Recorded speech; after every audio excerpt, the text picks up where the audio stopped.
كل سنة وانتم طيبين، ربنا يا رب يجعلها أيام سعيدة علينا وعيد فطر مبارك. يا رب يتقبل مننا صيام شهر رمضان.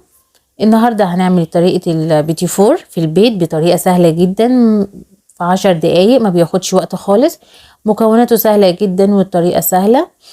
نمشي على نفس الطريقة هيطلع مننا تحفة تحفة، أحسن من بره بكتير.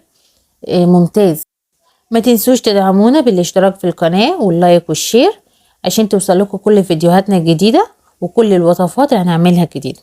شوفوا، ممتاز، ولا طري ولا ناشف، القوام المظبوط بجد، طعمه تحفة جدا، احسن من بره كتير. مش هتبطلوا تعملوه حتى في عيد او غير عيد. هنبتدي بقى نحضر مكوناتنا ونعمله. اول حاجة الزبدة.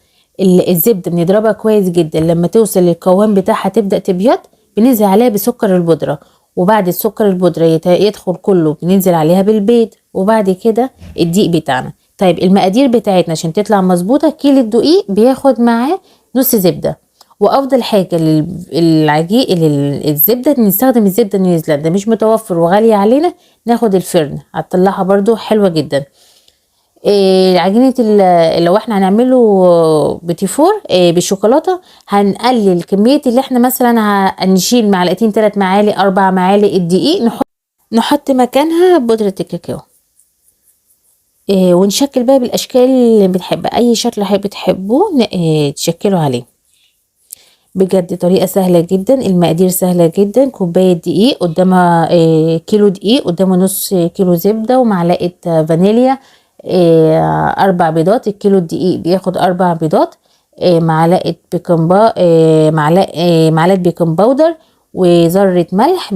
بيخش الفرن على حرارة من 170 ل 180، بياخد حوالي ربع ساعة في الفرن على حسب من السوا بتاعه. تحفة جدا، طريقته سهلة جدا، بياخدش وقت خالص. لو عجبكم الفيديو ما تنسوش الاشتراك في القناة واللايك والشير عشان يوصل لكم كل وصفاتنا، وهقول لكم المقادير بالظبط، هتسيبها في صندوق الوصف. كل سنة وانتم طيبين وربنا يجعلها ايام سعيدة عليكم يا رب.